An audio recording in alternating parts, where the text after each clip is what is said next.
नमः सिद्धिभ्यः।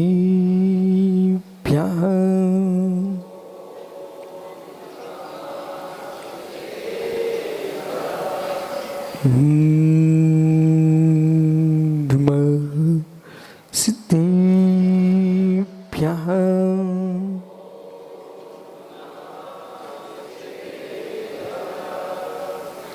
श्रीमत्पुरुषगम्भीरं सद्ममुग्लाञ्छनं धियात्रैलोक्यनाथस्य शासिनं जिनिशासिनं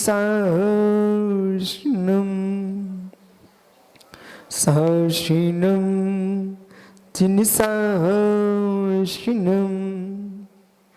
शासिनं जिनिशासिनं नमोरिन्ताडं नमो सिद्धाडं नमो आयर्याडं नमो जयाडं नमो लोय सौविसाहुडं।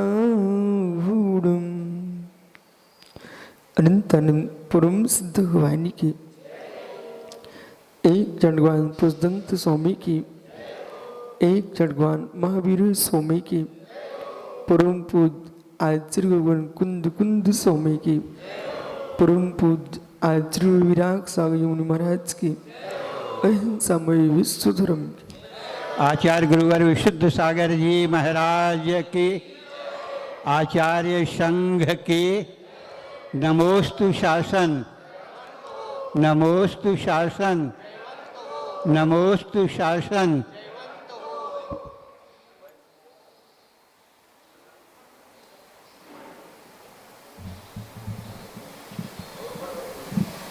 तीर्थेश अर्धमायी स्वामी के शासन में हम सभी विराजते हैं। तीर्थंकर जिनेन्द्र की पीयूष देशना जिनेन्द्र वाणी मनुष्यो जगत कल्याणी है। ये श्रीविज्ञ शासन नमो सुशासन जयवंतो वीतराग श्रवण संस्कृति। परमेश्वर अरहंत जिनेश्वर ने वस्तु व्यवस्था को व्यवस्थित कहा है। किसी दूसरे पुरुष को किसी वस्तु के स्पर्श की भी आवश्यकता नहीं है, उसकी स्वयं की व्यवस्था नियत है।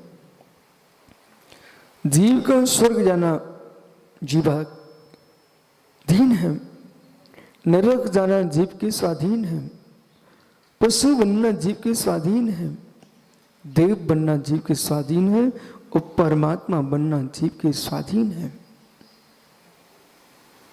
बाहर का कोई पुरुष कोई परमेश्वर इसमें कोई हस्तक्षेप नहीं कर सकता। अच्छी मायाचारी करो, बड़े आराम से तुम पशु बन जाओगे। किसी से पूछने की आवश्यकता नहीं, अच्छी मायाचारी करो और पुण्य करते करते मायाचारी करोगे तो स्त्री बन जाएंगे आप। और मित्र, मायाचारी करने के साथ साथ दूसरे को कांटे जैसे चुभोगे तो वनस्पति बन जाएंगे आप। मायाचारी करते करते लोगों को खुश कर रहे थे तो पुष्प बन जाओगे। पर रह गई मायाचारी, धर्म करते करते अंतरिम कर्म निहित है तो विश्वास रखना उस स्थान पर पहुंचेंगे जो स्वयं पशु तो होंगे लेकिन दुनिया से पूजोगे, हाथी बनोगे। पर होना चाहिए मायाचारी। मायाचारी करके धर्म करोगे मित्र तो मालूम चला श्री जिनालय में ही वृक्ष बन के खड़ा हुआ है। क्या सम्मेद सागर पर्वत के ऊपर वृक्षावली नहीं है? कितनी सुंदर सुंदर, ग्रीष्म काल में भी मैंने देखा कि हरियाली में कोई कमी नहीं आई। ये पुण्य क्षेत्र पर हर्ष में इनको पानी मिलता रहा, ये भी इन जीवों का पुण्य था। और एक इंद्रिय जीव की विशुद्धि के नियोग से वे सिद्ध क्षेत्र पर जन्मे हैं और यहाँ की बरगड़ांश को ग्रहण कर रहे हैं। मेरे मित्र, पुण्य तो था, लेकिन सम्मेद शिखर जैसे तीर्थों पर ही आकर के जिन्होंने खोटे कर्म नहीं छोड़े थे, वे यहां पर आकर के एक इंद्रिय वनस्पति बने। दुनिया उनकी आंखों को देख रही है, अपनी आंखों से उनकी अवस्थाओं को, पर जब इनके पास आंखें थी तब देखा था दूसरे खोटी आंखों से। सिद्ध क्षेत्र पर, सिद्ध भूमि पर आकर के भी जिन्होंने अपनी खोटी आंखों से देखने का त्याग नहीं कर पाए, वे में मित्र नेत्र विहीन एक इंद्रिय बन के खड़े हुए। बांस का डंडा लिए सीढ़ियां चढ़ रहे थे, वो एक दूसरी सीढ़ी पर किसी नारी को झांक रहे थे, कोई नर को देख रहे थे। खोटी आंख से तुम देख रहे थे तो बांस की लाठी कहती है, मैं तो टिका हूं आपके हाथ में, पर तुम टिक चुके हो, अब यहीं पर बांस बन के खड़े हो गए।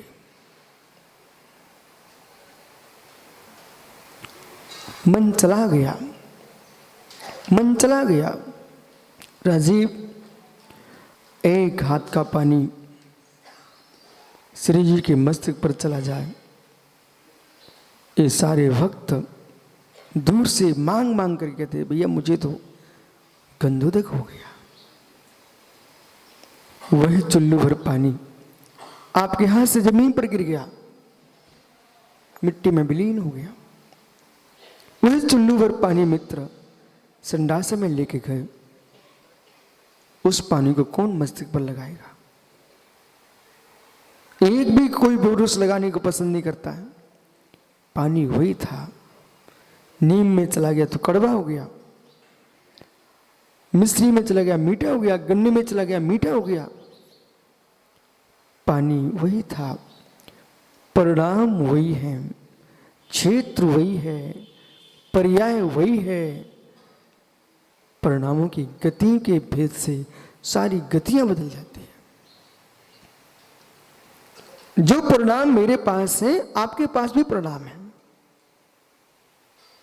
जितने अरहंत सिद्ध हो चुके सबके पास परिणाम थे, पर परिणाम की गति को मोड़ना है। दिनेश के पास साइकिल है, बकील साहब के पास साइकिल है। मित्र, साइकिल तो चलती है, चलना उसका काम है, पर किस ओर जाना है ये साइकिल का काम नहीं है। चलना साइकिल का काम है, परंतु साइकिल किस ओर जाएगी ये साइकिल का काम नहीं है। ये तो उस पर सवार है जो पुरुष, उसका कार्य किस ओर घुमाता है। ऐसे परिणाम का होना परिणाम का कार्य है, परिणाम का होना परिणाम का कार्य है, पर परिणाम कैसे होना चाहिए ये परिणामी का काम है। जिस काल में आप संबेशकर में सिद्धों की आराधना कर रहे हो, इसी काल में आपके नगर अशोकनगर में, इंदौर में, जहां से आप आए हो, वहां बैठे लोग चाय पी रहे हैं। ये बात सत्य है कि नहीं? सत्य है। यदि सत्य है तो निर्णय कर लो। जिनकी चाह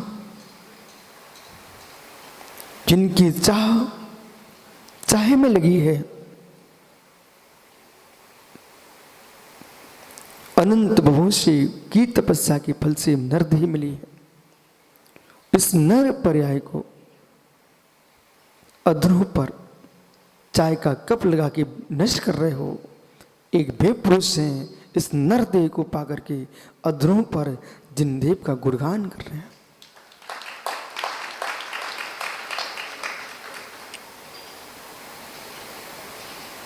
स्वाधीन दशा, पूर्ण स्वाधीन दशा। अज्ञ प्राणी कहते हैं कि परमेश्वर की इच्छा से हमारे परिणाम होते हैं। जिन शासन कहता है हम अपने परिणामों से परमेश्वर बनते हैं। अंतर समझना। अज्ञ प्राणी कहते कि परमेश्वर की इच्छा से मेरे परिणाम होते हैं, लेकिन जिन शासन कहता है हम अपने परिणामों के नियोग से परमात्मा बनते हैं। दुनिया परमात्मा के ऊपर अपना प्रमाण थोपता है और जिन शासन अपने परिणामों के प्रमाण पर परमात्मा बनने की बात कहता है। इसलिए वकील साहब सादे लाल जी, यानी ये मत सोचो मैं मनुष्य बन चुका हूं। मनुष्य बन के सिद्ध भूमि पर आने के परिणाम हुए हैं। इन परिणामों से जितना आप भगवान पुष्पदंत स्वामी को देखकर मुस्कुराते हो, जितना भगवान पुष्पदंत स्वामी को देखकर मुस्कुरा रहे हैं यहां पर, उससे कोटि गुना आपको इस बात पर मुस्कुराना चाहिए कि पुष्पदंत भगवान के चरणों में मेरे आने के परिणाम हुए। भगवान पर मुस्कुराने से भगवान को कुछ नहीं मिलने वाला। अपने परिणामों की निर्मलता पर मुस्कुराओगे तो तुम भगवान बनने वाले हो। झांझरी मित्र, तू भी किसी कारखाने में बैठा मिलता। झांझरी लोग बहुत कम पंडित बनते, पता है आपको? यानी जितने देश में झांझरी होंगे सब मुस्कुरा रहे होंगे, बोले मेरे वंश का ही पंडित है। भाई काशीलाल जी देख के मुस्कुरा गए, बोले मुझे तो कोई बुंदेलखंड से बुलाना पड़ता, ये झांझरी कहां से पंडित बन गया। लेकिन मित्र, अपने पूर्व पुण्य का धन्यवाद करो कि सेठ कुल में जन्मने के बाद भी पंडित शब्द को प्राप्त कर रहे हो। इस पंडिताई का उपयोग लोगों को पागल करने में मत करना, इस पंडिताई का प्रयोग स्वयं को परमात्मा बनने के लिए करना। ये मत सोचना मैं विद्वान बन के आया हूं इसलिए सिद्ध चक्र विधान करा रहा हूं, ये प्रशंसा कर यही तो कह रहे थे। एक पुरुष को करना पड़ती भक्ति। एक पुरुष मित्र भक्ति करने के लिए आया है, उसकी मजबूरी है, और एक को मजबूरी में करना पड़ रहा है, एक भक्ति को भक्ति से कर रहा है। जिसको कोई व्यापार नहीं दिखा, चलो भाई मंदिर का पुजारी बना जाता, तो भक्ति तो कर रहा है लेकिन मजबूरी उसकी है।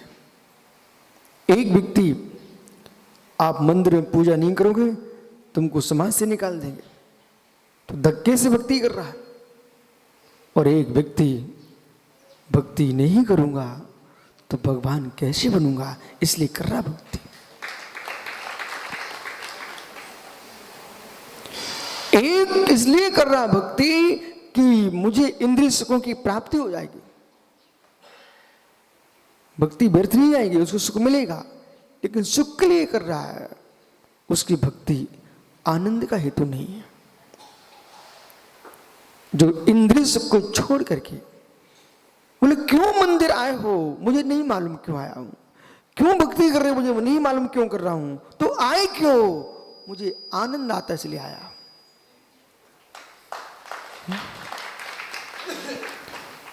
कोई प्रयोजन नहीं मेरा, आनंद आता इसलिए मैं आया। और सत्य यही है, मेरे कहने से आप नहीं आए हो, भगवान कहने से भी नहीं आए हो। जिस व्यक्ति को जहां आनंद आता है वो वहां जाता है, आनंद आता है। अपनी इच्छा के बिना, अपनी आनंद के बिना आप कुछ कर नहीं रहे हो। वो व्यवहार की भाषा में जरूर आप कह देती हो कि अमुक जी ने कहा इसलिए मैंने ऐसा कर लिया, अमुक ने ऐसा बोला इसलिए मैंने ऐसा कर लिया, पर सत्य है कि आपके मन में नहीं होता तो तुमसे कोई कुछ करा नहीं सकता, नहीं करा सकता था। इसलिए हार्दिक चेहरा नहीं बढ़ाना कि गुरुजी आपकी आज्ञा से कर लेता हूं। जो तुम्हारे मन में होता है बेटा, आदमी वही करता है। यदि मन में नहीं है तो तीर्थंकर परमेश्वर भी आ जाए, वे भी कुछ नहीं करा सकते। ऋषभ देव तुमसे भक्ति नहीं करा पाए, सुदेव भैया, ऋषभ देव आपसे भक्ति नहीं करा पाए। ऋषभ देव आपसे भक्ति करवा लेते ना तो आज तुम कलयुग के मनुष्य न होते। करोड़ों अरबों खरबों वर्ष व्यतीत हो चुके हैं, भगवान ऋषभ देव को हुए, लेकिन उतने काल में तुम्हारा मोक्ष नहीं हो पाया क्योंकि अपने मन में भाव नहीं था। और मुझे क्या भक्ति ऋषभ देव कराएंगे, अपने पोते मारीच जी को नहीं करा पाए। यदि किसी को ये विकल्प आए, ये मेरे वंश का है, ये मेरी जाति का है, मेरे कुल का है, मेरे धर्म का है, इसलिए मेरी बात मानेगा, इस भ्रम को राजीव निकाल के फेंक दो, तुम्हारा बेटा तुम्हारी बात नहीं मानता। स्वामी मैं जो कहता हूं वही करता है। नहीं, आप भ्रम में हो, बहुत बड़े भ्रम में हो। बोली महाराज मेरा बेटा बात मानता है। अरे बेटे से दूर भगो मित्र, अपने सासू की बिटिया से पूछ लो आपकी बात मानती क्या।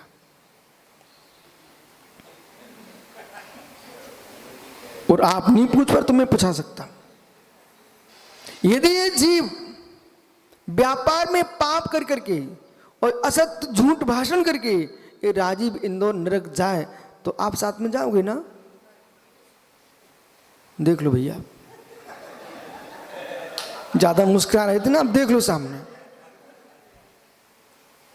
हो यदि ये जीव मायाचारी करके हाथी बन के आ गया और आपके राग में तुम्हारे द्वारे पर खड़ा हो जाए तो आप उसको अंदर ले जाओगे कि किसी से कहोगे इसको ले जाओ, उनको डर लगता है, क्या बोलोगे?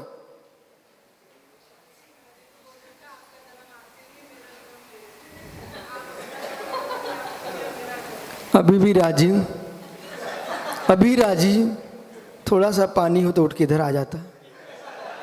हो मित्री, मैं आपको उदाहरण दे रहा हूं, कोई किसी की बात के अनुसार नहीं चलता है। आप ये सोचो महाराज जी मैं यहां आया तो वो भी तो साथ में आई। मित्र वो इसलिए नहीं आई कि तुम लेके आए हो, उसके मन में था हम भी भगवान की भक्ति करेंगे इसलिए आई है। वो आप स्वामी, हम जो चाहते घर में वही बनता है। ये पागलपन छोड़ो, वो नहीं बनता है, उसके मन में होता वो बनता है, अन्यथा वो बना ही नहीं सकते। कोई बहाने हजार बनते उससे। पंडित जी ऐसा ही है। काशलीवाल जी आप भी मत सोचना कि व्यक्ति मेरे साथ मेरा परिवार आया है, उनके मन में इच्छा नहीं होती, आप अन्य लोगों को लेके क्यों नहीं आ पाए?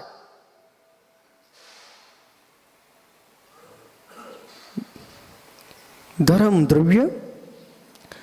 द्रव्य उसी में से कार्य है जिनमें चलने की शक्ति है। जिन द्रव्यों में क्रियावती शक्ति नहीं है उन द्रव्यों को अधर्म द्रव्य ठहरा नहीं पाता है और धर्म द्रव्य चला नहीं पाता है। जो चलने की सामर्थ्य होती है ऐसे जीव पुद्गल में ही सहकारी बनता है। ऐसी हर ग्रस्त के लिए, हर साधु के लिए निर्णय करना ही पड़ेगा कि तुम्हारे अनुसार जगत नहीं चल रहा है, अपने अनुसार चल रहा है, उसमें तुम निमित्त बन सकते हो। मत भूल में रहना कि महात्मा राजीव सोचते हैं मैं अपनी सासू की बिटिया को दबा के रखता हूं। सत्य वो तुमसे नहीं दबी, अपनी कसाई से दबी हुई है। और कोई पत्नी ये सोचे हम अपने पति को दबा के रखते हैं, ये भ्रम को निकाल दो। तुम पति मती कोई को दबा के नहीं रखे हो। उस बेचारे के अंदर इंद्रिय सुख भोगने की इच्छा न होती, मेरे मित्र एक क्षण में घर छोड़ के चला जाता। जैसे चक्रवर्ती 96,000 महारानियों को छोड़ के चला जाता है। 96,000 तुम एक क्या पकड़ पाओगे? वो 96,000 नहीं पकड़ पाए, लेकिन बेचारे को वहीं चढ़ना वहीं गलना, उसे कौन भगा पाएगा? अहिंसा।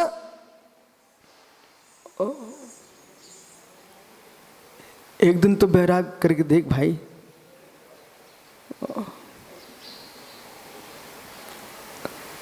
कुट सकता आदमी, पिट सकता आदमी, भीख मांग सकता थैला डाल करके, पर दिगंबर मुद्रा लेकर के निकलना कठिन है। और जिन जीवों का तीव्र अशुभ कर्म का उदय है, मोहिनी कर्म सता रहा है, औदिक भाव सता रहा है, वे अरहंत मुद्रा में पहुंचकर भी नाली के कीड़े बन जाते हैं।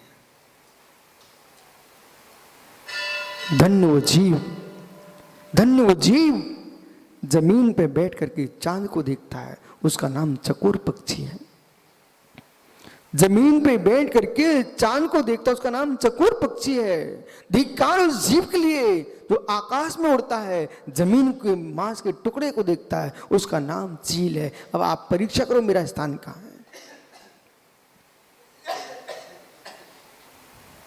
स्वयं खोजो।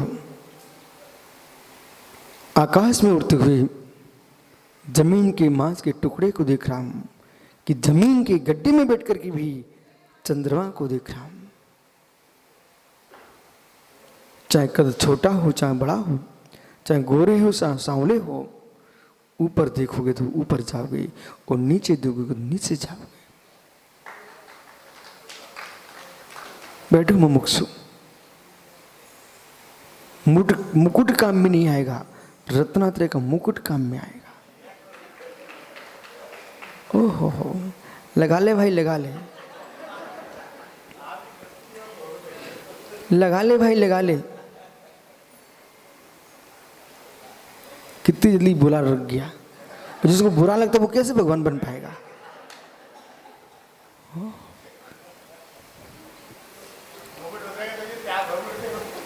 मुकुट उतरने से काम नहीं बनेगा, मुंह का मुकुट उतरने से काम बनेगा। ऐसे तो मुकुट राजीव भी लगा के गया था, अब बेचारा उतार के बैठा है। ऐसे कितनी बार मुकुट लगा चुके हो और कितना उतार चुके हो। ओहो दिनेश भाई, वो तुम्हारा मुकुट कहाँ गया? जो शादी में मोर लगा था, सिर पर रखा था, वो कहाँ है? कारज पर कुछ और है और कार्य सरें कुछ और। जब कार्य पड़ा था तो मुकुट मालूम सिर पे रखा था और कार्य पूरा हुआ, नगर की माताएं गई और तालाब में सरा के आ गई। सुना कुछ छोटू? उसी मोर को माताएं जाकर के पानी में डुबो के आ गई। ऐसे ज्ञानियों भरत भाई, ये मत सोच बैठना कि महाराज जी सब कुछ मेरा है। ये जब तक चमक रही काया है और चमक रहा धन है, पैसा है, तब तक दुनिया तुम्हारे साथ है। और जैसी हंस उड़ा कि मेरे मित्र वे पानी में भी नहीं छोड़ेंगे, वे तो आगे लगा के आएंगे। इसलिए मुकुटों की चमक मत देखो, मुकुट उतरे ना उतरे, मुंह का मुकुट उतर गया तो मुकुट को अपने आप उतरना पड़ जाएगा।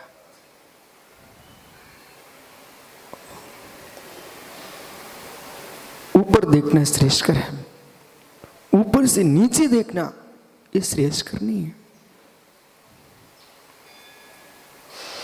ज्ञानी बहुत सुंदर महल बनाना ही है सुब्रत सागर जी, तो थोड़ा नदी से दूर बना लो ना। अरबों खरबों की संपत्ति लगा के सागरी महल बनवा रहे हो। मैं तो यूं कहूंगा नहीं बनाओ, अच्छी बात है। यदि बनवा ही रहे हो तो थोड़ा नदी से दूर बनाना। ये मत सोचना कि हम नदी के किनारे बनाएंगे तो नदी के अंदर की बाढ़ की मनोरम दृश्य को देखेंगे। मित्र क्या क्या बह के आया है ये देखूंगा। तो कुछ लोग समुद्र के तट पर बना के बैठना चाहते हैं। मित्र बन भी जाएगा, कुछ चंद दिन की खुशहाली तुमको मिल भी जाएगी। एक सुनामी के अंदर मेरे मित्र आप क्या, आपका महल भी उस समुद्र में डूबा मिलेगा। कुछ समझे में कुछ बोला है आपसे? नदी के तट पर मकान बनाएंगे तो मित्र एक बाढ़ में आते ही मकान सहित आप नदी के अंदर मिलोगे। ऐसे अहो ज्ञानियों, अहो तपस्वियों, नारी सरता के बगल में बैठ के अपना चारित्र का महल खड़ा कर रहे हो। एक दिन ऐसा आएगा ये नारी की नदी तुमको बह ले जाएगी। माताओं, यदि आर का माता बनना चाहो तो पुरुषों के समुद्र के तट से दूर रहना, अन्यथा ये समुद्र स्वयं तुमको भी डुबा ले जाएगा, तुम्हारे चारित्र को भी डुबा देगा। विवेक होना चाहिए। महल बनाने की इच्छा है तो कम से कम 10-50 किलोमीटर दूर समुद्र से बनाओ, नदियों से दूर बनाओ, नालों से दूर बनाओ। और नालों के पास बनाओगे तो मेरे मित्र दुर्गंध पाओगे और मच्छर से काटे जाओगे। समझ रहे ना हार्दिक? नालों के पास मकान बनाओगे तो बेटा उन लोगों से मिलो जो सिटियों में नालों के बगल में रह रहे हैं। मच्छर भी काटते हैं, दुर्गंध भी आती है और लोक में प्रशंसा भी नहीं पा पाए। बोले कहाँ रहता? बोले नाले पे रहता, नाले पर। ऐसे ज्ञानी हो जो विषयों की नालों पर बैठ करके चारित्र का महल बना रहे हैं, वे विषयों के मच्छरों से काटे जाएंगे और बांसुरियों की दुर्गंध में मेरे मित्र परेशान हो जाएंगे। यदि मकान बनाना संयम का, इन नालों से दूर होकर बनाइए। नाले, नदी, सागर, सरिता और नारी, इनसे दूर रहोगे तो बेटा रक्षा हो जाएगी। अग्नि कितनी समझदार होंगे, बार बार भट्टी पे बैठोगे, कभी ना कभी तो तुम्हारा कपड़ा जलेगा।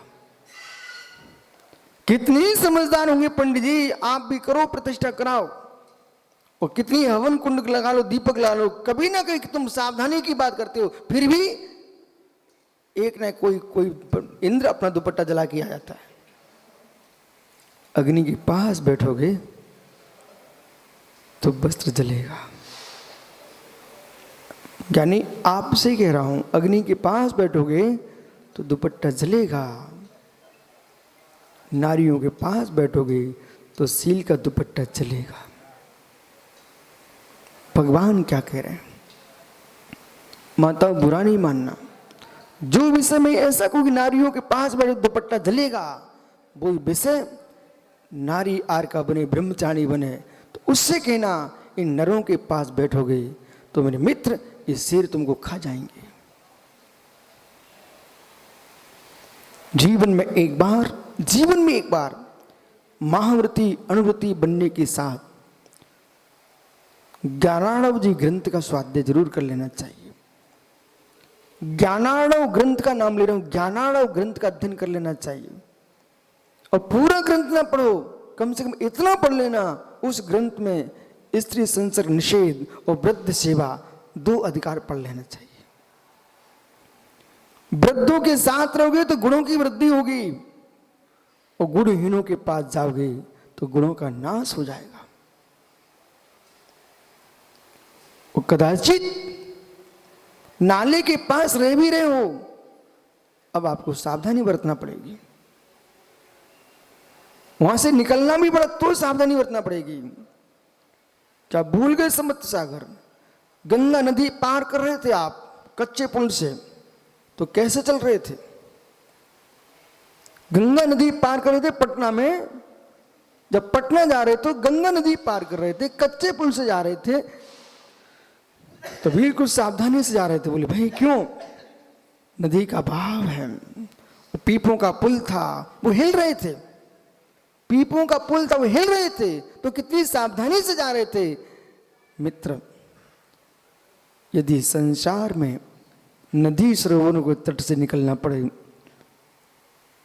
नीतिकारों ने लिखा है सिंह बालों से, सूंड बालों से, दांत बालों से, मूंछ बालों से, पूंछ बालों से थोड़ी दूरी लेके चलना चाहिए। आप लोग कुछ भी समझ में नहीं आ रहा? आज समझ में नहीं आना इसलिए शांत बैठे कि समझ में आना इसलिए शांत बैठे हो? पूंछ बालों से भी दूर रहना पड़ता है, मूंछ बालों से भी दूर रहना पड़ता है।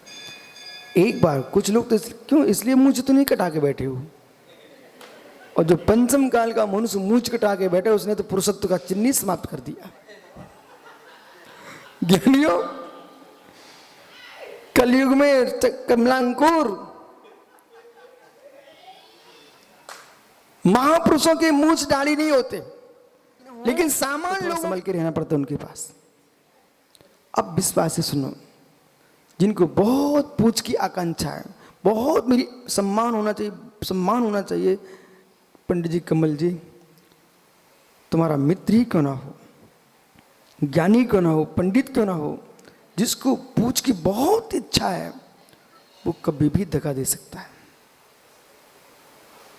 अपनी पहचान बनाने के पीछे किसी भी की पहचान मिटाना ये अहंकारियों का काम है।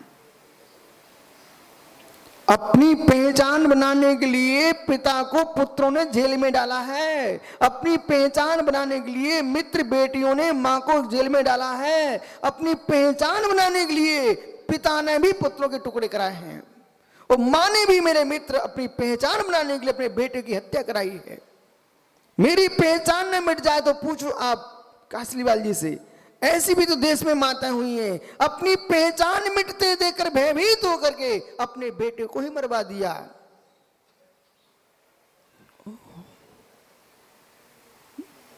ये राजनीति, ये पहचानने की नीति, इसमें दया की सुगंध नहीं होती, ध्यान रखना।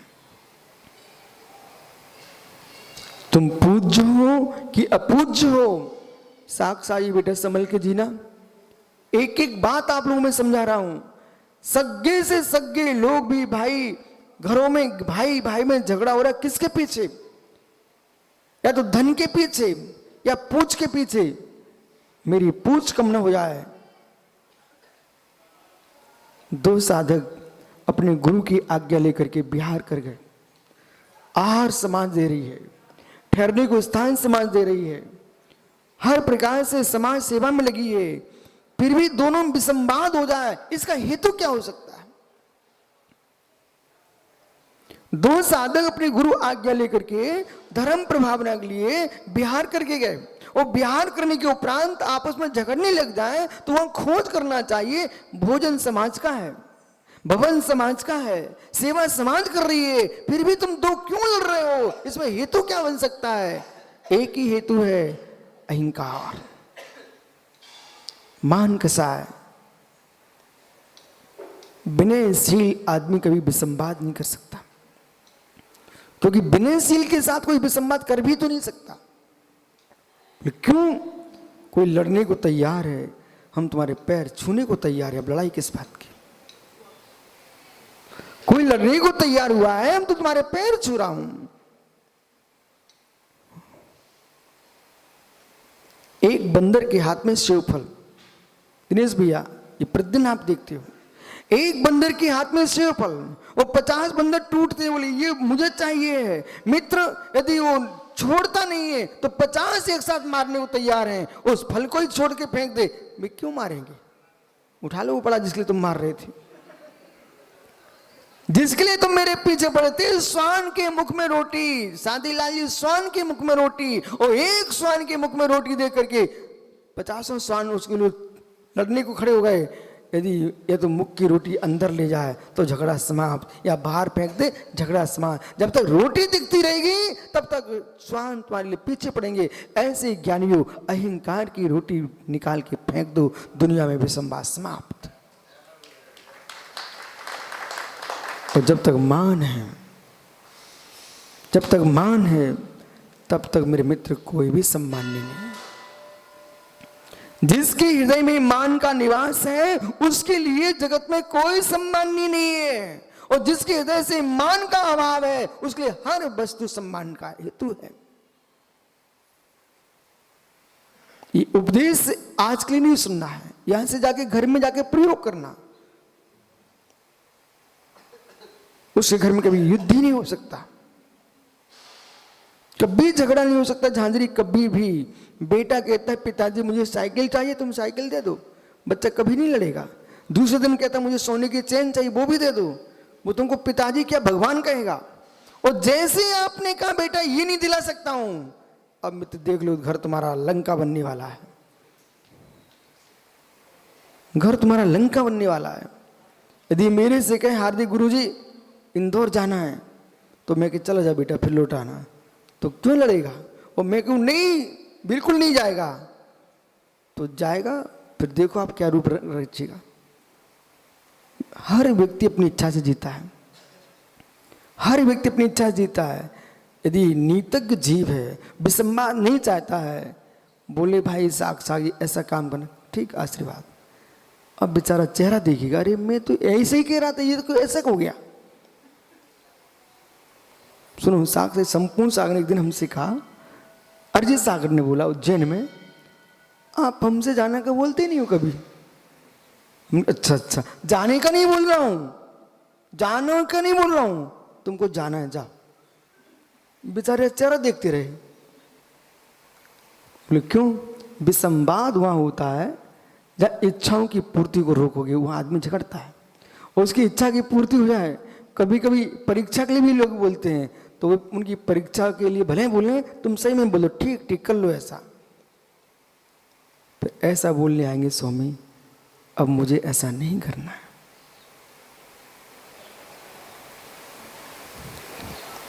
यदि पत्थर पर लोहे की क्षण घर्षण ना करे तो चिंगारी ना निकले।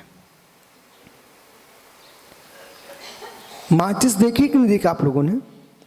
माचिस देखी ना? अग्नि होती, अग्नि। बालक ज्ञानी खड़ा हो जा, माचिस देखी क्या? उससे क्या होता है? आग निकलती है। मेरे मित्र, आप तो जेब में रखे थे। बोल बोल, चिंता मत कर, तू तो अब कौन बच्चा बच्चा ज्ञानी बन गया ना बेटा। आप तो माचिस को जेब में रखे थे, आग तो निकल ही नहीं रही थी।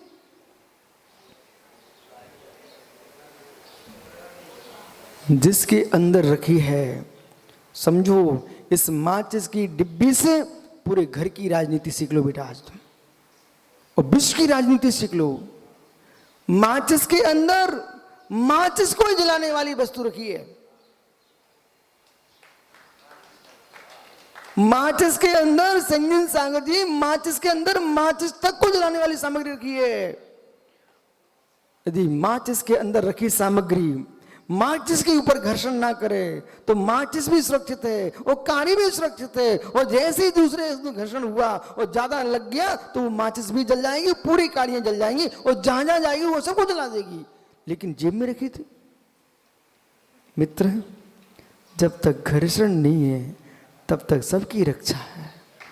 ज्ञानी, जब तक घर्षण नहीं है तब तक सबकी रक्षा है। नारी नर का घर्षण है तो सील की रक्षा है, और मेरे मित्र मान का घर्षण नहीं है तो परिवार की रक्षा है, और क्रोध आदि कसाय का घर्षण नहीं है तो विश्व की रक्षा है। आज विश्व में जो नाटक हो रहे हैं, दुनिया में जो मित्र आतंक फैला, वो किसके पीछे? घर्षण न हो पंडित पुत्र, कमलांकुर बेटा, घर्षण न होना तो जगत में कोई अनर्थ नहीं हो सकता। काड़ी का माचिस पर घर्षण न हो तो आग जल सकती क्या? जैसे काड़ी पर माचिस की काड़ी माचिस पर ना घिसी जाए तो माचिस नहीं जल सकती, कोई भी नहीं जल सकता है। ऐसे प्रवीण भाई, अहंकार और मान कसाय आदमी की घर्षण ना करे तो समाज के, देश के, राष्ट्र के टुकड़े नहीं हो सकते। मेरा अपमान हो गया है, माचिस घर्षण हो गया। इनका सम्मान हो गया, माचिस से घर्षण हो गया। मालूम चला, बेटा सुन, क्या नाम तेरा? सनी। नाम भी क्या रखा, सनी। सुब्रत ही रखवा लेते बेटा तो सनी उतर जाता। पंडित जी पुत्र क्या नाम है? उत्कर्ष नाम है। मेरे पास आता तो मानता उत्कर्ष है, तू पंडित जी के काम में चला गया बेटा। अब थोड़ी होगा उत्कर्ष, शादी के बाद उत्कर्ष थोड़ी होता है, अपकर्ष ही अपकर्ष होता है। लेकिन बेटा, पर बेटा एक काम करो, ये निष्कर्ष निकाल लो। अब ये निष्कर्ष निकालो, अब शादी तो हो चुकी है, हम ऐसा काम करेंगे, अच्छी अच्छी संतानों को जन्म देंगे और जिन शासन में श्रावक बनाएंगे, सास समाज का उत्कर्ष करेंगे। ऐसा निष्कर्ष कर लो, कम से कम सिद्ध भूमि में इतनी प्रतिज्ञा करके जाओ, बेटा सासू की बेटी के पेट में आए बच्चे की हत्या कभी नहीं कराएंगे। नियम ले सकता है कल्लुकार सर, कम से कम पंचेंद्रीय समाज की रक्षा तो होगी। बेटा तुमने बहुत अच्छा काम किया, बैठ जाओ। सनी ठहर बालक, वो जो माचिस है ना, माचिस में आग कब लगती है? सुन, माँ है, पिताजी है, बेटा सुन मेरी बात। सनी, माता पिता झगड़े ना, दोनों के पक्ष में मत जाना। तेरे लिए माँ भी पूज्य, पिता भी पूज्य, निपटारा दूर से कराते रहना। और कहीं पिता आके निकाले आपके ऊपर, बोले तेरी माँ सता रही है, तो दूर खड़े होके बोलना, पिताजी ये मेरे हाथ में माचिस है। क्या बोलना? पिताजी ये मेरे हाथ में माचिस है, मेरा हाथ भी नहीं जल रहा है, माचिस भी नहीं जल रही है। फिर धीरे से एक काड़ी निकालना, देखो पिताजी ये जल गई। बोले पिताजी माँ माँ है, उसे आप ही लेके आए थे।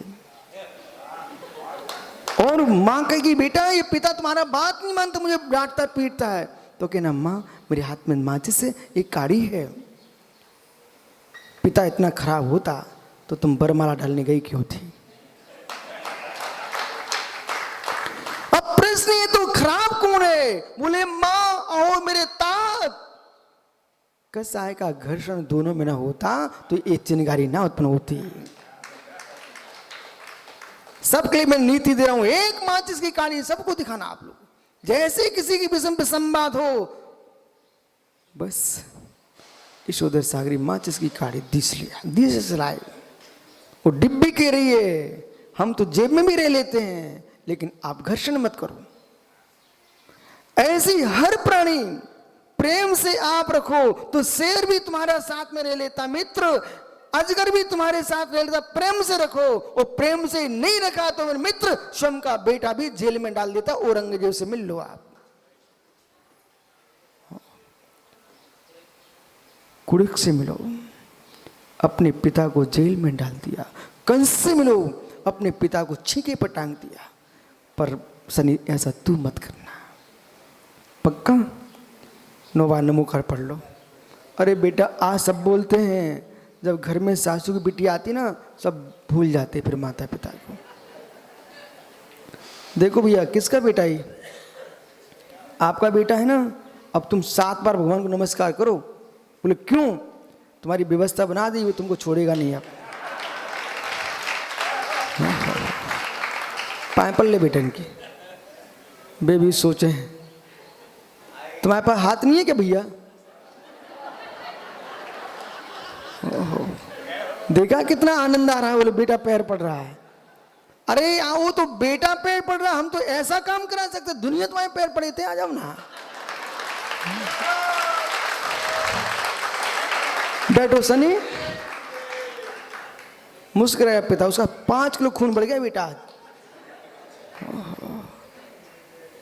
आधे पिता तो इसी में बेचारे मर गए, बेचारे डूब डूब चिंता में। बोले पता नहीं भविष्य में बेटे मेरा साथ क्या करेंगे। अरे बेटों की चिंता मत करो, अपने पुण्य के साथ जियो तो दुनिया तुम्हारा साथ देगी। यहां पर कह रहे हैं जीवन में दोष आ सकते हैं, पर दोष लगने पर निर्दोष घोषित करना एक घोर पापी का लक्षण है। दोष होने पर भी अपने आप को निर्दोषता का चिट लगा के घूम रहा है, एक घोर पापी का लक्षण है। मित्र यदि दोष हो गया है तो दोष को दोष स्वीकार करके श्री गुरु के पास जाकर आलोचना करके प्रायश्चित ले लो। तो मेरे मित्र मलिन वस्त्र को भी फेंका नहीं जाता है। सुनिए, अब दूसरी तरफ चलिए बेटा। मलिन वस्त्र को भी फेंका नहीं जाता है। झांझरी समाज दुपट्टा तो बहुत पहनाती है, तो जैसे जैसे गंदे होते हो धुलवाते हो कि फेंकवाते हो? अच्छा पंडित जी खड़े तो हो जाओ, बहुत देर हो गई। मालूम अब वो हमारे औरंगाबाद के वकील साहब है ना, पे ये सोच रहे हैं अब कोई भी औरंगाबाद में कार्यक्रम कराऊंगा ना तो अपने वंश के पंडित जी झांझरी को जरूर बुलाऊंगा। लेकिन भाई वो बुलाए ना तो उनकी जेब खाली करा के मत आना, संभल के टीका लेके आना। पंडित जी इसलिए खड़ा किया आपको मैंने, जो आपको भेंट में कपड़े मिलते हैं तो फिर बहुत सारे जहाँ जहाँ जाते हो वहाँ तो मिलते ही हैं। तो जब ये गंदे हो जाते हैं तो इनको फेंक देते हो कि जला देते हो कि धुलवाते हो? इतनी सी बात पर बैठ जाओ, आप बता दो मुझे। धुलवाते इतनी मिलती है तब भी धुलवाते हो, फेंक दिया करो ना। विष्णु सागर जाए क्या? मित्र नितिन झांझरी कह रहे हैं, स्वामी पूरे देश में भेंटें मिलती कपड़ों की मुझे, लेकिन तब भी गंदे होने पर हम फेंकते नहीं हैं, जलाते भी नहीं हैं, धुलवाते ही हैं। ऐसे मित्र हजारों चेले मिल जाएं आपको, वे गंदे भी होने लग जाएं, उनको फेंकना मत, उनको जलाना मत, उनको प्रायश्चित के पानी से धो देना, तो फेंक मत देना। भेंट मिलती है, वो पंडित जी कभी नहीं सोचते कि मैं फेंक दूं इसको। उनको लगता मैं मेहनत करके श्री जी का विधान करा के आया हूँ, पंचना करा के आया हूँ, मेहनत से मैं लेके आया हूँ, उसको धुलाएगा, जलाएगा नहीं। ऐसे मित्र आपने अपनी चर्या से, ज्ञान से किसी जीव को प्रभावित किया है, वो तुम्हारे पास दीक्षा लेने आया है, कदाचित उपद्रव भी करने लग जाए, तब भी मित्र उसको धोने का विचार करना, उसे जलाने का विचार मत करना। पंडित जी, बच्चा भी आपके पास, जब कपड़े को नहीं फेंकते हो, बच्चे की आदतें बिगड़ने लग जाएं, तो सुधारना तो धोना, पर बच्चे को भगाना मत, तुम्हारी ही संतान है। पंडित जी, कदाचित कोई समाज का अध्यक्ष बनने का मौका मिल जाए, बंधन आप अध्यक्ष, लेकिन वहाँ पंडिताई से काम मत करना, वहाँ बुद्धि से काम करना। अध्यक्ष बन गए ना, समाज में कोई अनेक प्रकार की घटनाएं घटती रहती हैं। समाज कोई बंधु गलत काम कर बैठे, उसको प्रायश्चित गुरु से जाके दिलवा देना, लेकिन समाज के बाहर करके एक जैन की संख्या को कम मत कराना। ये पूरे देश के लिए कह रहा हूं। आदि समाज तुम्हारी उन लोगों ने नाश किया है जो इस अहंकार में डूबते थे। उनकी बिटिया ने ऐसा कर लिया, उनके बेटे ने ऐसा कर लिया, समाज के बाहर कर दिया। मेरे मित्र, तुम्हारे घर में होता फिर बोलो, फिर क्या करते हो? समाज को तोड़ने का प्रयास मत करना। प्रायश्चित का अधिकार आचार्यों को है। आचार्य के पास लेके जाना, और ऐसे आचार्य के पास लेके जाना जो मेरे मित्र पौधे में पानी देने जानता हो, पौधे की डालों को तुड़वा के फेंकवाना न जानता हो। देखो, आज तो मुझे समय देख करके कासलीवाल जी ऐसा उपदेश देना पड़ रहा है, क्योंकि ये अंदर से विशुद्ध सागर नहीं बोल रहे हैं, अंदर की संवेदना बोल रही है कि हो क्या रहा है देश में, समाज में, राष्ट्र में। समाज से बाहर कर दो। यदि मेरी बात नहीं मानता है, जैसा मैं कहूंगा वैसा होना चाहिए, नहीं मानता ना, इसको बाहर कर दो। महाराज जी, कितने लोगों को बाहर करोगे? एक दिन बाहर करते करते तुमको आहार देने वाले नहीं मिलेंगे।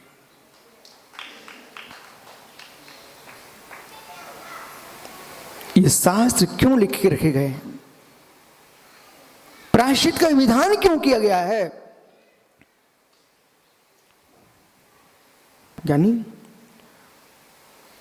वाहन बनने की मशीनें दूसरी जगह हैं, वाहन बनने की मशीनें दूसरी जगह हैं। जहां से वाहन बनने की आ रहे, चाहे विमान आ रहे हो, लेकिन झांझरे जी, जब तुम्हारी साइकिल भी का टायर फेल हो जाता है, कोई चेन उतर जाती है, तो आप जहां से बन के आए वहां लेके पहुंचते हो कि ये रोड पे बैठे पंप लिए उनके पास जाते हो? बोल क्यों घबरा रहा भाई? रोड वालों के पास जाते ना। मित्र, बस ये नीति सीखो।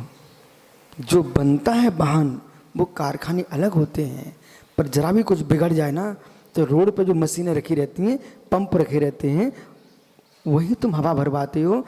वही सामान जो लोग रहते हैं ना, उन्हीं के द्वारा वाहन ठीक करा के आगे चलते कि नहीं चलते हो? कुछ पानी भी लेके चलते कि नहीं चलते हो? पैसे लेके चलते कि नहीं चलते हो? ऐसे ज्ञानियों, आपने तीर्थंकर आर्य सिद्धाचार्य सब साधु की साक्षी पूर्वक इस महाव्रत के वाहन को खरीदा आपने, लेकिन चलते चलते बिगड़ जाए तो गुरु रूपी पंप वाले के पास जाकर के उसको ठीक करवा लेना। लेकिन जैसे वाहन को फेंका नहीं जाता है, ऐसे ही मित्र साधना के मार्ग को छोड़ के भगा नहीं जाता है। समाज में किसी से भूल हो चुकी है, पंचायत बिठाल करके तोड़ने की बात मत करना, जोड़ने की बात करना। राजीव, देश में मुखिया ऊपर चले जा रहे हैं सब, उन मुखियों का नाम ही लेके जीते रहोगे कि मुखिया बनने की योग्यता भी हासिल करोगे। आपसे कह रहा हूं, बड़े अच्छे से कह रहा हूं। गए तुम्हारे प्रदीप कासलीवाल जी, गए, बहुत बड़े बड़े कोरेना में लोग चले गए। पंडित जी, ऋषभ पंडित जी भी चले गए। तो मात्र पिता की मृत्यु होने के बाद बेटे के अंदर थोड़ी गंभीरता आना प्रारंभ होती है। वो देखता है कि पूरा भार मेरी ओर आ रहा है। ऐसे मेरे विद्वान मनीष से, आपसे दोनों तीनों से कहना मेरा कि पंडित जी, बड़े बड़े विद्वान चले जा रहे हैं, आयु पूरी हो चुकी है। इस जिन शासन की प्रतिष्ठा विधि के इस भार को ढूंढना आपके हाथ में है। अब अपने आप को दक्षिणा वाला ही पंडित बना के मत चलना, आपको जिन शासन की महिमा को गाने वाला पंडित बना के चलना। राजीव भाई मित्रों के बीच में 56 भोग, सुब्रत सागर जी इंदौर के 56 भोग, भोपाल के 56 भोग पर ना घूमते मिले। अब आपके दिन बदल चुके हैं, ढाबों पर नहीं घूमना है, घर की थाली में भोजन करना है, उस समाज को एक थाली में बिठाना है। आज सम्मेलन से प्रतिज्ञा लेके जाओ मित्र इस बात की कि कोई कहे कि ये बुंदेलखंडी, कोई कहे बंगेलखंडी, ये सब परंपराएं समाप्त करके हम जिन शासन के आदमी हैं, जिन शासन को आगे बढ़ाएंगे, चाहे कोई मारवाड़ी हो, चाहे महाराष्ट्रीयन हो, गुजराती हो, चाहे बुंदेलखंडी हो, मित्र हम सबको लेके चलेंगे। हमारा जिन धर्म एक है। जो लोग भेद कर रहे हैं ना, बोले ये बुंदेलखंडी आ गए, ये बघेलखंडी आ गए, मित्र भेद करने वाले कभी धर्म को आगे नहीं बढ़ा पाएंगे। उपजातियों के राग में समाज के बंटवारे करने की उनकी इच्छा रहती है, ऐसे लोग जिन शासन कभी नहीं उठा पाएंगे। छोटी बुद्धि वाले लोग हैं। हमारे लिए ये देखना है नमोकार की गूंज जिस घर में मिलेगी उस घर को सिर टेकेंगे। ऐसे लोग चाहिए मुझे, ऐसे लोग चाहिए राजीव। जो कह रहा हूं कुछ सोच के कह रहा हूं, और यहां से पहुंचते ही ऐसे युवाओं को इकट्ठा करो जो समाज की हंसी कराने वाले लोग हैं, उनसे हंसी बचे। और मेरे मित्र कोई भी साधु महाराज पहुंचे, सबसे पहले वहां पहुंच जाना। रमो लोए सब भुसावरम। जब हम स्वयं पहुंच जाएंगे तो ग्रुप नहीं बन पाएंगे, जब मुखिया नहीं पहुंचेंगे तो ग्रुप बनेंगे ही बनेंगे। रमो लोए साधु की सेवा में तो पहुंच जाना, पर सलाहकार के बिना राज्य नहीं चल सकता। जितने युवा हैं, विद्वान हैं, समाज में आगे आ रहे हैं, इन सारे लोगों के लिए कुरल काव्य का स्वाध्याय करना चाहिए। कुरल काव्य समाज के बीच में तुम आगे बढ़ रहे, बढ़ो।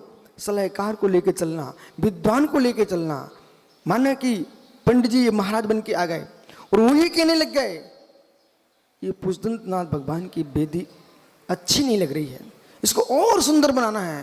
बोले तोड़ दो, इनकी बातों में मत आना, नमोस्तु करना, आहार कराना, पंडित को बुलाना। बोले भाई ये बात सही है कि नहीं? मित्र 1000 वर्ष पूर्व जिस वेदी पर लोगों की आस्थाएं टिकी हैं उसे तुम नई सुंदर तो बना दोगे, पर सुंदर आस्था लेके खरीद के नहीं आ पाओगे। आस्था जहां टिकी वहीं लगेगी रहेगी।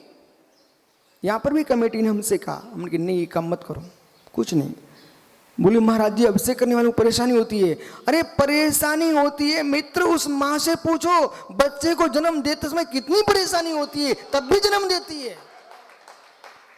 ऐसे जब बच्चे को जन्म देने की परेशानी उसे मालूम माँ को कि भविष्य में रोटी खिला के घर से भगाएगा, तब भी जन्म देती है। ऐसे मित्र प्रभु की भक्ति परेशानी से करोगे तभी तो समझ में आए तुमको भक्त हो कि नहीं हो। लाइन लगती ना तो कितना आनंद आता है। हाँ, बैठ जाओ। समझ में आ गया पूरा? प्रवीण भैया समझ में आ गया पूरा? बस मित्र बिना गुरुजनों की सलाह के कोई काम मत करना। स्वयं की बुद्धि भी दुर्बुद्धि की ओर काम कर रही हो तब भी सलाह लेना दूसरे। बोले मेरा मन ऐसा करे, ऐसा कर लो। कोई व्यक्ति व्यापार करने जाता है शनि तो जोशी से पूछने जाता है, व्यापार स्वयं करना है तब भी सलाह लेने जाता, भाई ऐसा ठीक होकर नहीं होगा। ऐसे मेरे मित्र समाज का कोई भी अच्छा काम करने जाओ तो पहले अच्छे लोगों से सलाह लेना, इसका परिणाम क्या होगा भविष्य में। अखंडता का खंड खंड नहीं होना चाहिए, खंड खंड अखंड होना चाहिए। जैन दर्शन ने यह सिखाया है भेद से अभेद की ओर जाना। ये जैन दर्शन का सिद्धांत है राजीव, अभेद से भेद नहीं, भेद से अभेद क्यों जाना। विवाह रत्नात्रय, भेद रत्नात्रय है, इसको प्राप्त करके निश्चय रत्नात्रय, अभेद रत्नात्रय उसमें प्रवेश करेगा तब ये जीव अनंत सिद्ध भगवान बनेगा। विराजो क्या लिख रहे हैं? वस्त्र धो लेना चाहिए, वस्त्र फेंकना नहीं चाहिए। वस्त्र धो लेना चाहिए, वस्त्र फेंकना नहीं चाहिए है। इसलिए मैं बार बार कहता हूं सबसे नीति सीखो, नीति सीखो, न्याय के साथ नीति सीखो। वस्त्र धो लेना चाहिए, फेंकना नहीं चाहिए। कुछ भी करो, कितनी तांडव हिंसा कर लो, लेकिन अंत में शासन चलाते समय अहिंसा का अवलंबन लेना ही पड़ेगा। क्या लिख रहे हैं यहां पर? आलोचना, आलोचना। अपने गुरु के पास जाकर के आलूनम किदम कम्मम जम किंच मनसम कदम, जो मन वचन काय के द्वारा किए गए कर्म हैं, शुभाशुभ कर्म, आवभोगकृत अनाभोगकृत, एक एक शब्द सुनिए, आगम का शब्द है आवभोगकृत अनाभोगकृत, तम आलोचम अवकितम आभोगम अनाभोगम। तुम्हारे दोष को, शास्त्री दोष को किसी ने देख लिया, गुरुजी प्रायश्चित दे दो। बोले क्यों दे दो? क्योंकि अभी सुब्रत सागर शिकायत कर देंगे तो बड़ा प्रायश्चित मिलेगा, इसलिए आप मुझे प्रायश्चित दे दो। दूसरे ने देख लिया, वो आभोग हो गया, और किसी ने नहीं देखा तो हम शुद्ध ही शुद्ध हैं। किसी ने नहीं देखा तो कोई आलोचना नहीं करना, कोई प्रायश्चित नहीं देना। लेकिन मित्र मत लो, मत लो। लेकिन प्रश्न ये, फोड़े पर पट्टी डालने घूमते रहोगे, दूसरे की आंखों में नहीं दिखेगा, पर जिस दिन सड़ने लग जाएगा, दुर्गंध फैलेगी तो सबको पता चल जाएगा सड़ान कहां से आ रही है। गलित कुष्ठ रोगी, गलित कुष्ठ रोगी कितने मोटे मोटे कपड़े पहन ले और कितनी सेंट लगा ले, लेकिन जब गलित कुष्ठ की दुर्गंध फैलती ना, तो श्रीपाल से पूछो, नगर का नगर दुर्गंधमय हो गया था, तो उनको चंपापुर छोड़ करके उज्जैन के जंगल में आश्रय लेना पड़ा। कहां चंपापुर, कहां उज्जैन, मालूम? इसलिए गलित कुष्ठ का जो दुर्गंध है गलित कुष्ठ की, उसको कितनी छिपाना चाहो छुपती नहीं है। ऐसे मित्र अंदर में खोटे खोटे कर्म चल रहे हैं, बाहर में तुम अपने आप को स्वच्छता से व्यक्त कर रहे हो, कितनी तुम छिपा के बैठ जाओ, लेकिन गलित कुष्ठ की दुर्गंध पप्पू फैलेगी ही फैलेगी। व्यक्ति कितनी छुप के पाप कर ले। ओहो, बुंदेलखंडी बोलूं? ये बुंदेलखंड के लोग बैठे यहां पर। ओ भैया शास्त्री, आप भी बुंदेलखंडी हो क्या? तो सुन भैया, सुन ज्ञानी, ए मित्र, कितनी छुप छुप के पाप कर लो, पाप तो मगरे पे चिल्लाता है। मगरा जानते हैं? मगरा, हाँ, जो मकान की सबसे ऊंची स्थान रहता है वो मंगरा, वो मंगरे पे चिल्लाता, पाप मंगरे पर। इसलिए मंगरे पर पाप ना चिल्ला पाए, गुरु के चरणों में जाके प्रायश्चित लेकर के पाप को धो लेना। पर मेरे मित्र, अपने आप को फेंकना मत। देख लिया किसी ने, इतना ही नहीं, कोई नहीं भी देख पाया है, लेकिन कोई नहीं देख पाया, कोई नहीं देख पाया, कोई नहीं देख पाया। शास्त्री भैया, पप्पू खड़े होना भैया। ये शास्त्री ने कहा, पप्पू भैया श्रीफल ले जाओ, इसको ऐसे स्थान पर फोड़ के लाओ जिसको कोई ना देखता हो। तो कहां लेके जाएंगे आप? हैं? ये कह रहा आपसे श्रीफल लेके जाओ, ऐसे स्थान पर फोड़ के लाओ जहां कोई ना देख पाए। अरे वाह, ज्ञानी जीव है। सुना है क्या बोला? वो यादव है, वो कह रहा महाराज जी कहां लेके जाऊंगा मैं फल? अरे दुनिया में शास्त्री नहीं देख पाएगा तो परमात्मा तो देख रहा है, तुम कहां फोड़ने जा रहे हो? और शम तो देख रहा है, कहां फोड़ने जा रहे हो? अरे ज्ञानियों, पाप करने के पहले ये मत सोचो कोई नहीं देख रहा है, तुम शम देख रहे हो और परमात्मा तो देख रहा, मत करो पाप। बैठ जा भैया सब लोग। समझ में आ गया आप सबको? हार्दिक, कमरा बंद करके कोई नहीं देख रहा है, शम तो व्यक्ति देखता कि नहीं देखता है, भगवान के केवल में झलकता कि नहीं झलकता है, परमात्मा की दृष्टि में तो है ना। तो मेरे मित्र, इसलिए यहाँ पर लिख रहे हैं, कपड़े को धो लो, फेंको मत, जलाओ मत, आपको समय हो गया। आभोग अनाभोग, आकुलता तो नहीं होती पंडित जी? ये तो बोले महाराज इतनी देर लगाते हमको विधान करना है। मित्र, जिनका विधान आप कर रहे हो ना, उन्हीं का विधान मैं आपको बता रहा हूँ। इस विधान से चलोगे तो तुम्हारा विधान हो जाएगा। शुभ शुभ कर्म आभोग दूसरे ने देख लिया। मित्र, आभोगकृत जो दूसरे के द्वारा जाना गया आभोग और दूसरे नहीं जाना अनाभोग, ये दोनों प्रकार कर्मों को लगे दोषों को श्री गुरु के पास जाकर के, आचार्य भगवंत के पास जाकर के निराकुल चित्त से अपनी आलोचना कर लेना चाहिए। शेष आगे विचार करेंगे। कल फिर आओगे मित्र। पर्याय तो पुनः यहाँ पर आलोचना के 10 भेद गिनाए हैं, उनकी व्याख्या करेंगे। आत्मा शुभावम परिभाव भिन्नम, आत्मा शुभावम परिभाव भिन्नम। आत्मा का स्वभाव प्रभाव से अत्यंत भिन्न। महावीर स्वामी की आचार्य गुरुवर विशुद्ध सागर जी महाराज की। चैतन्य तीर्थ के निर्माता तुम भगवत्ता बतलाते हो, मेरा भगवन ही मुझ में है शाश्वत सत्ता बतलाते। आ गया काल फिर से चौथा या फिर वसंत लहराया है, निर्ग्रंथ दिगंबर मुद्रा में यह शुद्ध। जियो और जीने भी दो, अहिंसा परमो धर्म। सूत्र है जियो और, सूत्र है जियो और।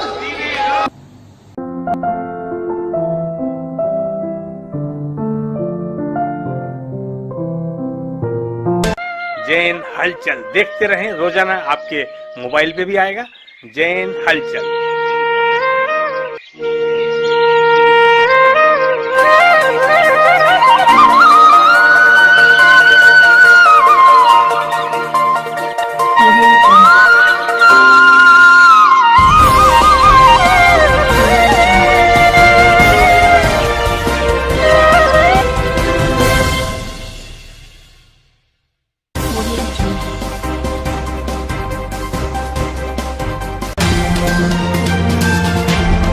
जियो और जीने भी दो, अहिंसा परमो धर्म।